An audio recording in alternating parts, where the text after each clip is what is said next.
Tes, tes, tes, 1, 2, 3. Assalamualaikum warahmatullahi wabarakatuh. Hello, welcome to my YouTube channel.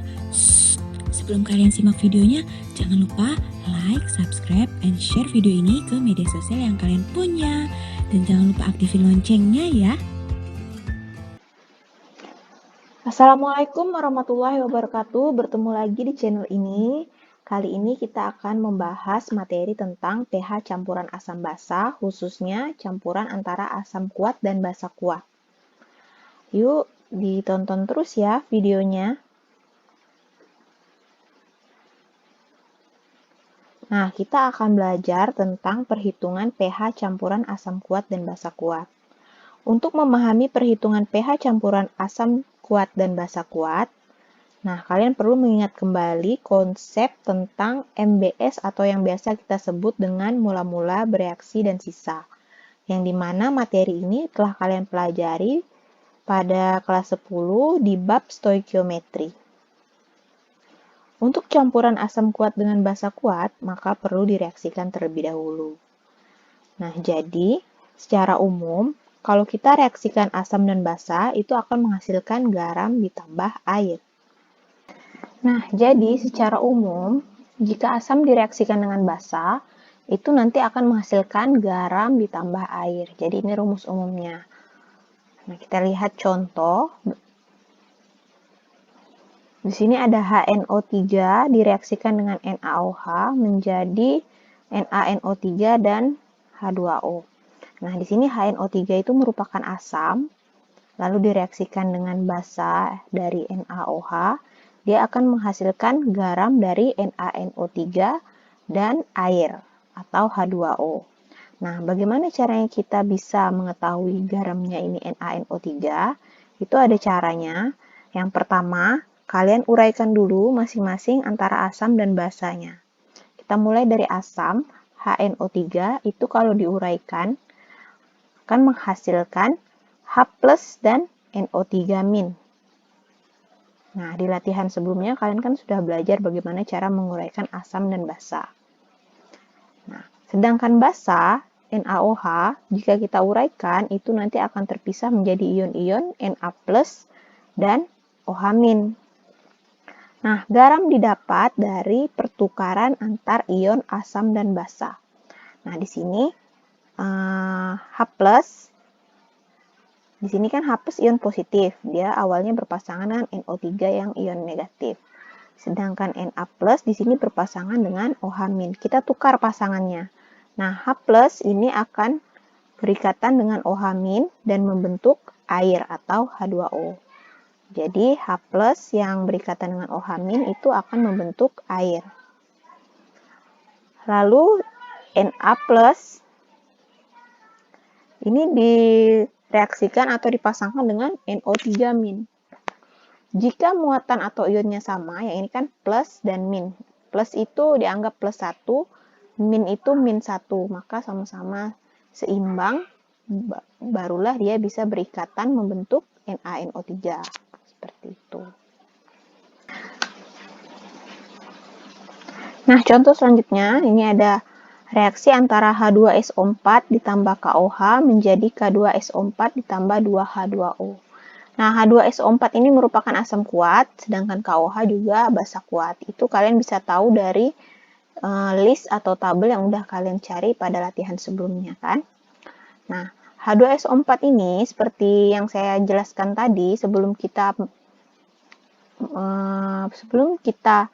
mencari garamnya, itu caranya, jika kalian bingung, kalian bisa uraikan terlebih dahulu asam dan basanya.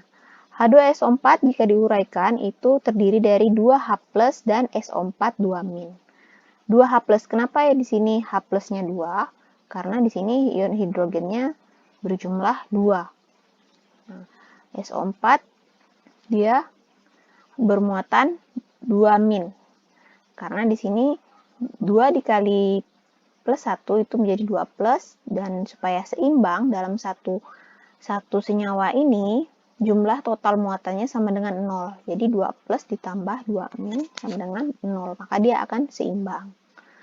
Nah, lanjut ke KOH, jika kita uraikan itu akan menjadi K+ dan OH-. Barulah kita tukar pasangannya seperti biasa H+ dipasangkan dengan OH-. Sedangkan K+ dipasangkan dengan SO4 2-. Nah, di sini kan ada ketidakseimbangan jumlah muatan atau jumlah ion.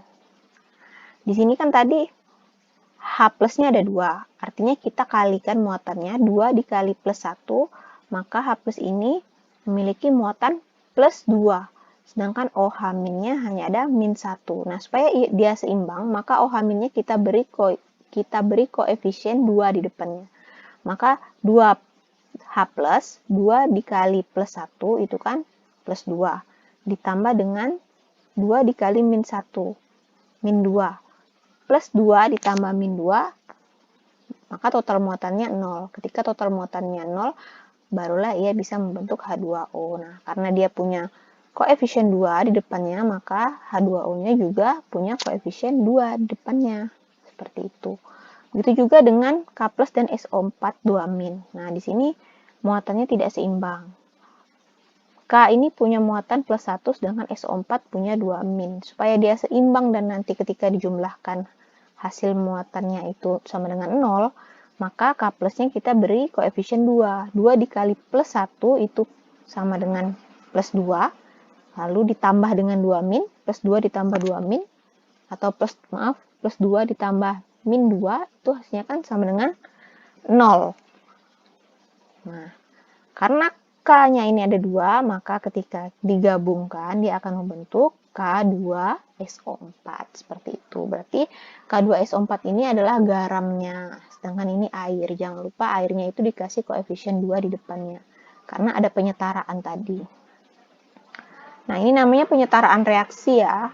Jadi, ruas kiri dan ruas kanan, jumlah atomnya itu harus sama. Nah, cara penyetaraannya ya seperti ini. Gitu. Nah, pada contoh kedua, ini ada reaksi antara HCl dengan BaOH2 menghasilkan BaCl2 ditambah 2H2O. Sama seperti cara yang pertama tadi sebelumnya, kalian harus uraikan masing-masing asam dan basanya. HCl kalau kita uraikan itu terdiri dari H+ dan Cl-, sedangkan BaOH2 itu terdiri dari Ba2+ dan 2OH-. Nah, untuk mencari garamnya, ini kalau disoalkan garamnya tidak diketahui, tapi kalian cari sendiri. Nah, untuk mencari garamnya, yaitu tadi, kalian tukarkan pasangan mereka masing-masing. Jadi, H+ ini berpasangan dengan OH-, Cl- berpasangan dengan Ba2+. Lalu, kalian perhatikan ion atau muatannya. Di sini kan H+ punya muatan +1, OH- itu -1. Tapi di sini OH-nya yang punya BaOH itu ada 2. Nah, supaya seimbang, H+-nya kita kasih koefisien 2 di depannya. Maka nanti dia akan membentuk H2O. Nah, H2O-nya itu ada koefisien 2 di depannya karena ada penyetaraan tadi. Jadi 2H2O. Lalu Cl- itu kan berpasangan dengan Ba2+. Cl-nya punya muatan -1, Ba-nya punya muatan 2+. Nah, supaya seimbang, kalian berikan koefisien di depan Cl ini. Nah, kalau dihitung, muatan si Cl ini jadi 2 koefisiennya ini dikali dengan muatannya -1, maka nanti totalnya adalah sama dengan -2. Ketika +2 dari Ba ditambah dengan muatan -2 dari Cl, maka itu nanti sama dengan 0 jumlah muatannya. Maka ketika muatannya 0, barulah dia bisa membentuk senyawa BaCl2. Nah, Cl-nya ada 2, ingat Cl-nya ada 2 karena tadi di sini ada koefisien 2. Maka garamnya adalah BaCl2 dan air H2O, 2H2O. Seperti itu. Lanjut, perhitungan pH asam kuat ditambah basa kuat akan menghasilkan garam yang bersifat kuat dan sejumlah air. Besarnya pH pada perhitungan ini didasarkan pada, yang pertama itu untuk menghitung pH, yang perlu kalian ingat, mol yang diperlukan atau mol yang akan kita cari itu adalah mol pada label S atau sisa atau setimbang. Nah, nanti kalian lihat ada contohnya ya. Lalu yang kedua, bila kedua spesi asam dalam hal ini adalah asam kuat dan basa kuat habis, maka pH campurannya sebesar 7 atau netral. Jadi ketika dia mula-mula reaksi dan sisa, ketika sisanya itu asam kuat dan basa kuatnya habis, tidak bersisa sama sekali, maka pH campurannya itu netral. Lalu yang ketiga, bila spesi asam kuat yang bersisa dan spesi basa kuat yang habis bereaksi, maka pH campurannya ditentukan dari konsentrasi asam kuat yang bersisa, didasarkan pada rumus asam kuat. Nah, ini rumusnya. Ini rumusnya bisa kalian baca. Ini nanti mungkin kalian masih bingung, tapi nanti kita lihat pada contoh soalnya. Nah, yang keempat, bila spesi basa kuatnya bersisa dan asam kuatnya yang habis bereaksi, maka pH campurannya ditentukan dari konsentrasi basa kuat yang bersisa, didasarkan pada rumus basa kuat. Nah, ini cara mencarinya, ini rumusnya.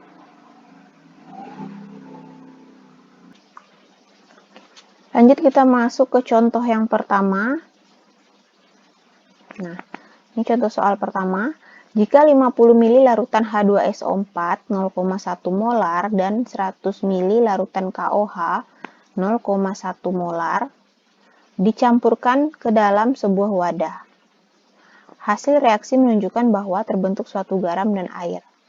Maka besarnya pH campuran. Nah, jadi dari soal ini yang ditanya itu adalah pH dari campuran antara asam dan basa tadi. Asamnya itu adalah di sini kita tahu H2SO4, sedangkan basanya adalah KOH. Nah, dia cuma memberitahu bahwa akan terbentuk garam dan air, tapi garamnya itu tidak diketahui garam apa. Seperti itu kan, berarti kan kalian cari dulu garamnya garam apa. Nah, asam, ini H2SO4-nya asam kuat, KOH-nya basa kuat nih, penyelesaiannya. Oke, kita perhatikan penyelesaiannya. Nih, perhatikan bahwa H2SO4 adalah asam kuat, serta KOH adalah basa kuat. Nah, untuk menghitung pH campurannya, terlebih dahulu kalian hitung mol masing-masing dari senyawa. Jadi, kita hitung dulu mol dari H2SO4. N itu mol ya, N H2SO4 sama dengan, ingat rumus mol itu adalah volume dikali molaritas. Nah, volumenya H2SO4 itu dari soal diketahui 50 ml dikali molaritasnya adalah 0,1 molar. Maka sama dengan 5 milimol. 50 kali 0,1 itu kan sama dengan 5. Nah, satuannya milimol. Kita ubah ke mol.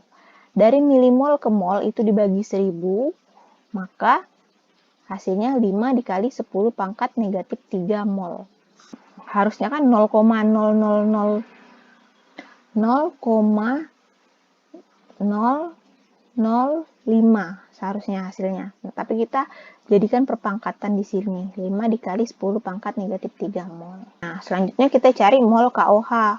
KOH tadi diketahui volumenya 100 ml dikali 0,1 molar, itu hasilnya 10 milimol. Nah, dibagi 1000 dapatnya 10 pangkat min 2 mol.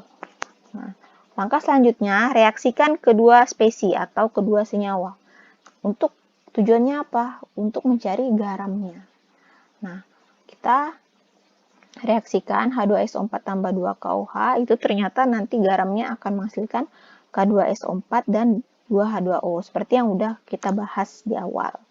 Nah, baru di sini ada konsep stoikiometri kelas 10 yang tadi saya bilang, yang masih digunakan pada materi ini, yaitu mula-mula bereaksi sisa. MBS, mula-mula bereaksi sisa. Mula-mula itu mol awal atau mol mula-mula. Nah, mol awalnya itu kan yang kita ketahui tadi ini 5 kali 10 pangkat negatif 3 mol atau 0,05 mol. Lalu KOH-nya adalah 0,01 mol. Ini pada keadaan mula-mula, garam dan air belum terbentuk karena ini keadaan mula-mula sebelum asam dan basanya dicampurkan atau direaksikan. Nah, ketika direaksikan, maka masuk ke fase bereaksi. Ini bereaksi. Nah, lihat di sini ada koefisiennya beda kan antara asam dan basa. Maka yang habis itu yang koefisiennya kecil. Nah, ini berkurang. Maka mol dari H2SO4 berkurang 0,05 mol.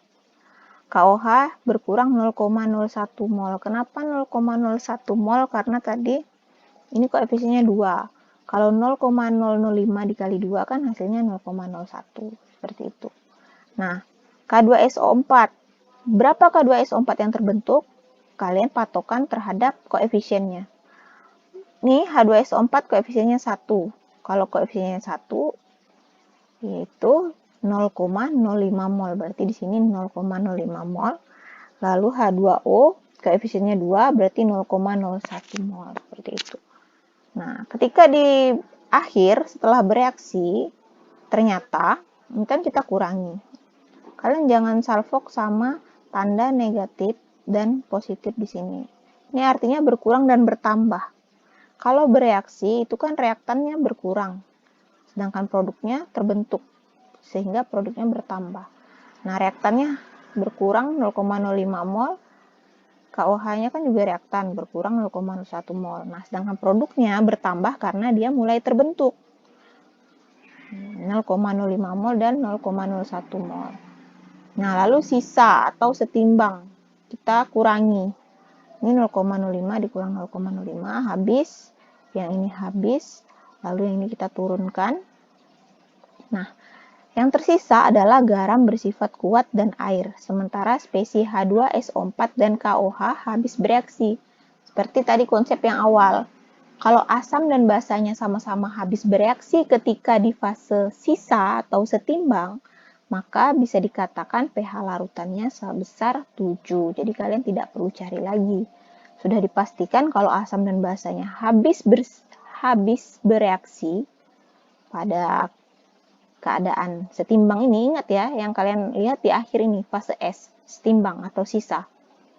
Nah, asam dan basanya habis tidak bersisa sama sekali, maka pH-nya sama dengan 7. Seperti itu. Nah, lanjut contoh soal yang kedua. Suatu spesies asam HNO3 sebesar 0,03 molar bervolume 100 ml dicampurkan dengan 100 ml NaOH 0,01 molar. Kedua spesies diaduk hingga terbentuk garam, maka pH campuran yang terbentuk sebesar, jadi sama seperti contoh pertama tadi, yang ditanya itu adalah pH campurannya. Nah, yang diketahui asam dan basanya. Lalu dia terbentuk garam katanya, tapi garamnya tidak diketahui garam apa, jadi kalian cari. Kalian reaksikan antara asam dan basanya untuk mencari garam. Nih, perhatikan, kata dia, bahwa HNO3 itu adalah asam kuat. HNO3 ini merupakan asam kuat. Nah, NaOH juga merupakan basa, kuat.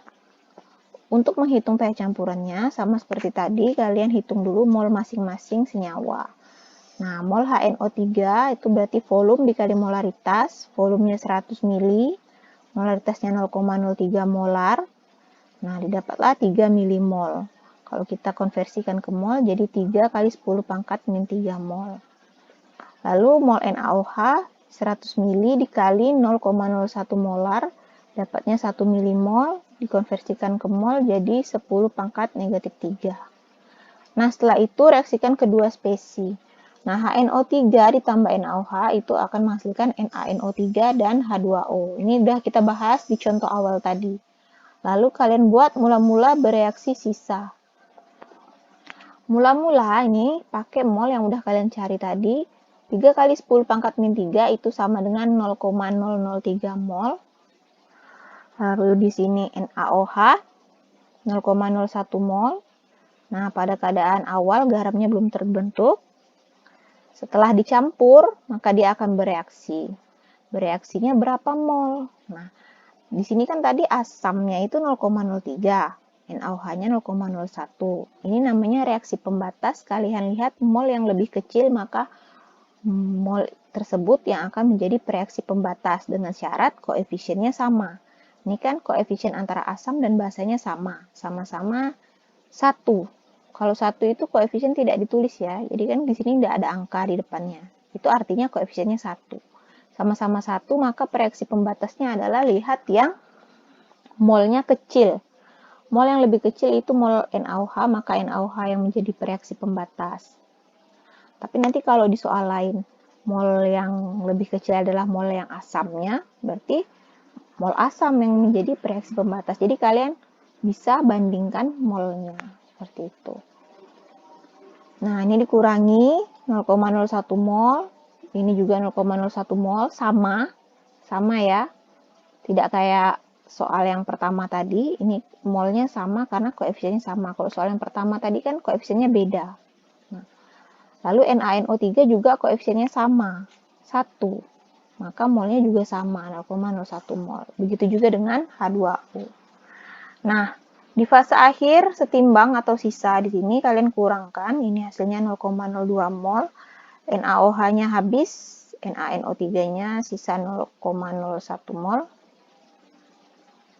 H2O-nya sisa 0,01 mol. Nah, yang tersisa adalah HNO3 atau asam. Garam NaNO3 bersifat kuat dan air. Nah, karena pada bagian reaktan atau sebelah kiri tanda panah ini, reaktan, hanya tersisa asam kuat, sedangkan basa kuatnya habis, maka pH perhitungannya itu didasarkan dari rumus asam kuat. Nah, karena yang bersisa adalah asam kuat, basanya habis. Berarti selanjutnya kita mencari pH menggunakan rumus asam kuat. Nah, kita hitung pH campurannya.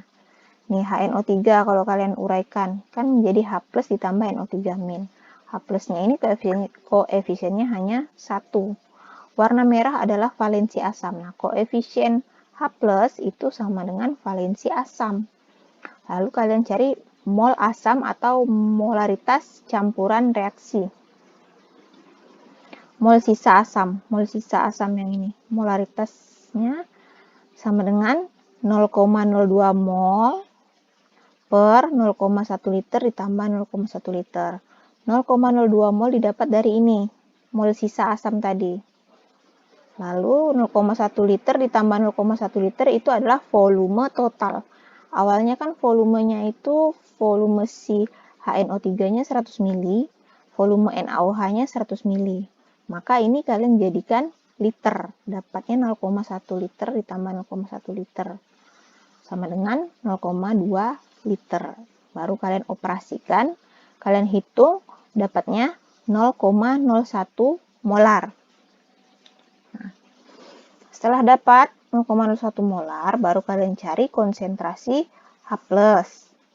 Ini tadi rumus awalnya itu ada di slide pertama ya. Jadi kalian bisa flashback lagi di slide pertama tadi udah ada rumusnya.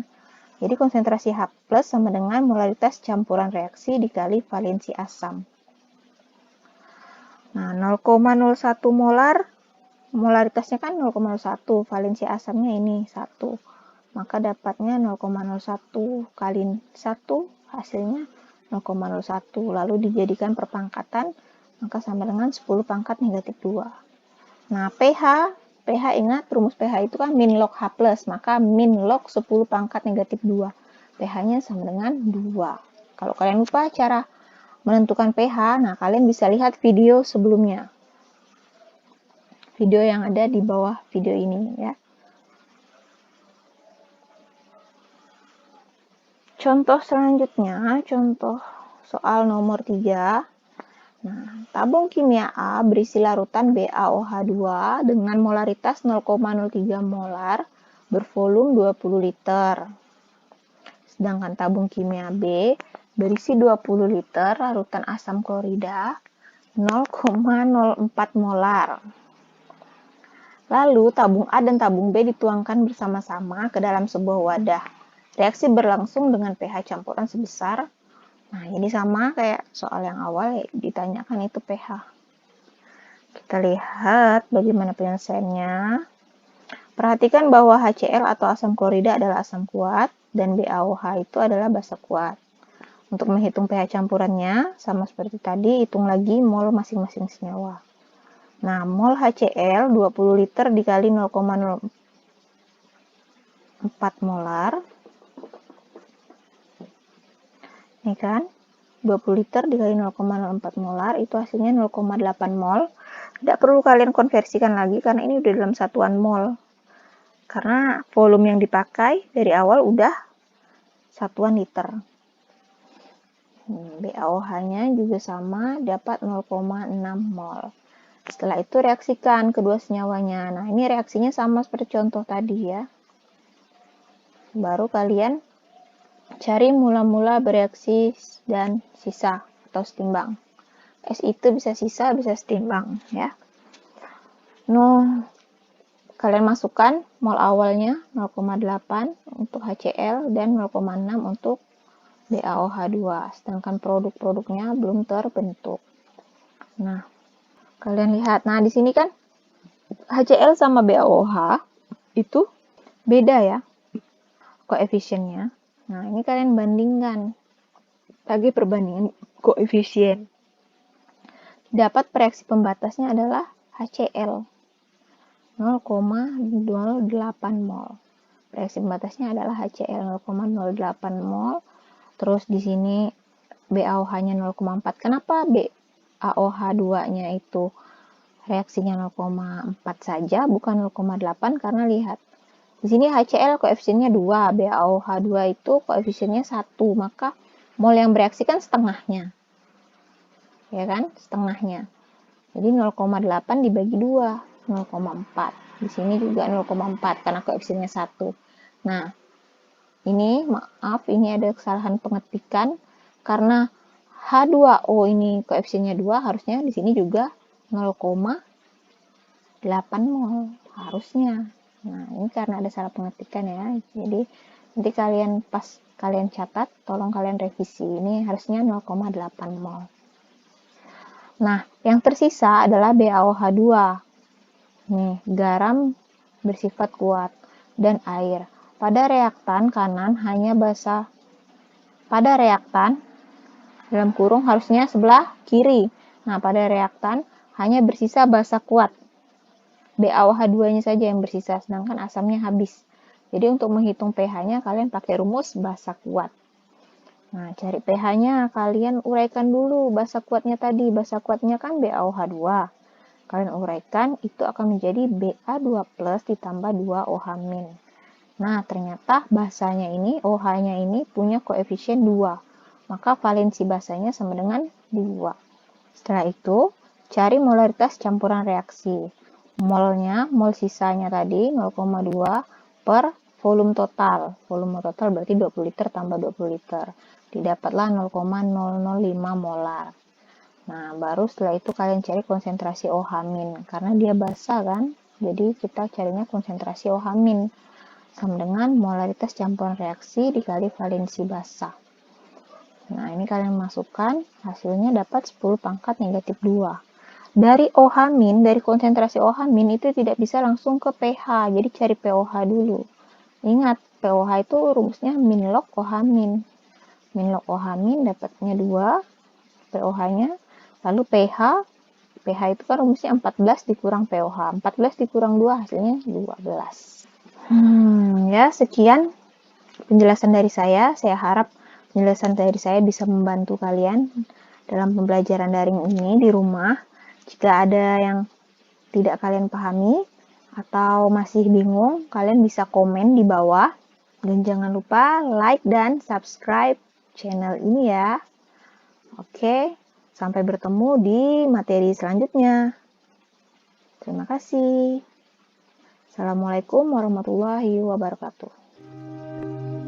Terima kasih telah menonton video ini hingga selesai. Dukung terus channel ini ya dengan cara like, comment, and subscribe. Dan jangan lupa aktifin loncengnya. See you on the next video.